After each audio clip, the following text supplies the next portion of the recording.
Hi everyone, welcome back to Rachana tech solutions YouTube channel. ಇವತ್ತಿನ ವಿಡಿಯೋದಲ್ಲಿ ನಾವು ಕವರ್ ಮಾಡ್ತಿರೋ ಟಾಪಿಕ್ ಯಾವುದಂತ ಹೇಳಿದ್ರೆ, ಟ್ಯಾಲಿ ಕ್ಲೌಡಲ್ಲಿ ಡೇಟಾ ಹೇಗೆ ಅಪ್ಲೋಡ್ ಮಾಡೋದು ಮತ್ತು ಟ್ಯಾಲಿ ಕ್ಲೌಡಿಂದ ನಾವು ಬ್ಯಾಕಪ್ ತಗೊಂಡಿರೋ ಡೇಟಾನ ಹೇಗೆ ಲೋಕಲ್ಗೆ ಡೌನ್ಲೋಡ್ ಮಾಡೋದು ಅಂತೇಳಿ ನೋಡೋಣ. ಫಸ್ಟು ಹೇಗೆ ಡೇಟಾ ಅಪ್ಲೋಡ್ ಮಾಡೋದು ಅಂತೇಳಿ ನೋಡೋಣ. ಇವಾಗ ನಾನು ಟ್ಯಾಲಿ ಕ್ಲೌಡ್ ಓಪನ್ ಮಾಡಿದ್ದೀನಿ, ಗೇಟ್ವೇ ಆಫ್ ಟ್ಯಾಲಿ ಸ್ಕ್ರೀನಲ್ಲಿದ್ದೀನಿ. ನೆಕ್ಸ್ಟು ಇಲ್ಲಿ ಲೆಫ್ಟ್ ಸೈಡಲ್ಲಿ ಸ್ಟೋರೇಜ್ ಅಂತ ಒಂದು ಐಕಾನ್ ಇದೆ, ಅದ್ರ ಮೇಲೆ ಕ್ಲಿಕ್ ಮಾಡಬೇಕು. ಅದಾದಮೇಲೆ ನಮ್ಮ ಡೇಟಾ ಎಲ್ಲಿರುತ್ತೆ, ಇಲ್ಲಿ ಡೇಟಾದಲ್ಲಿರುತ್ತಲ್ವ, ಶೇರ್ಡ್ ಡೇಟಾದಲ್ಲಿರುತ್ತೆ. ಸೊ ಇಲ್ಲಿಗೆ ನಾನು ಡೇಟಾ ಅಪ್ಲೋಡ್ ಮಾಡಬೇಕು. ಅಪ್ಲೋಡ್ ಫೈಲ್ ಅಂತ ಕೊಡ್ತಾ ಇದ್ದೀನಿ. ಅದಾದಮೇಲೆ ಯಾವ ಡೇಟಾ ಇದೆ ಅದನ್ನು ಸೆಲೆಕ್ಟ್ ಮಾಡ್ತಾ ಇದ್ದೀನಿ. ಸೆಲೆಕ್ಟ್ ಮಾಡಿ ಓಪನ್ ಅಂತ ಕೊಡ್ತಾ ಇದ್ದೀನಿ. ಇವಾಗ ಅಪ್ಲೋಡ್ ಆಗ್ತಾ ಇದೆ ನೋಡಿ, ಅಪ್ಲೋಡ್ ಆಯಿತು ಡೇಟಾ. ಓಕೆನಾ. ನೆಕ್ಸ್ಟು ಅಪ್ಲೋಡ್ ಮಾಡೋದು ಇಷ್ಟೇ ಸಿಂಪಲ್ ಆಗಿ.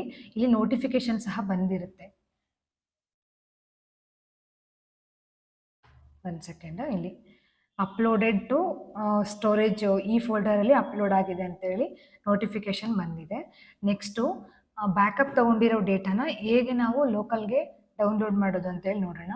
ಸೇಮ್ ಇಲ್ಲಿ ಸ್ಟೋರೇಜ್, ಅದಾದಮೇಲೆ ಶೇರ್ಡ್ ಡೇಟಾ, ಬ್ಯಾಕಪ್, ಇಲ್ಲಿ ಒಂದು ಬ್ಯಾಕಪ್ ಇದೆ. ಸೊ ಇದನ್ನು ನಾನು ಲೋಕಲ್ಗೆ ಡೌನ್ಲೋಡ್ ಮಾಡಬೇಕು. ಡೌನ್ಲೋಡ್ ಅಂತ ಕೊಡ್ತಾ ಇದ್ದೀನಿ.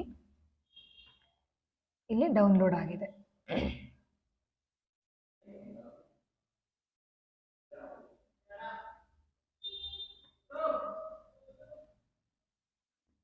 $643 ಡೌನ್ಲೋಡ್ ಆಗಿದೆ. ಇಷ್ಟೇ, ಈ ಥರ ಸಿಂಪಲ್ಲಾಗಿ ನಾವು ಡೇಟಾ ಡೌನ್ಲೋಡ್ ಮತ್ತು ಅಪ್ಲೋಡು ಮಾಡ್ಕೋಬೋದು. ಐ ಹೋಪ್ ಈ ವಿಡಿಯೋ ನಿಮಗೆ ಯೂಸ್ಫುಲ್ ಆಗಿರುತ್ತೆ. ಯಾರಿಗೆಲ್ಲ ಈ ವಿಡಿಯೋ ಇಷ್ಟ ಆಗಿದೆ ಮತ್ತು ಯೂಸ್ಫುಲ್ ಇನ್ಫಾರ್ಮೇಟಿವ್ ಅಂತ ಅನಿಸಿದೆ, ಲೈಕ್, ಶೇರ್ ಆ್ಯಂಡ್ ಸಬ್ಸ್ಕ್ರೈಬ್ ಮಾಡಿ.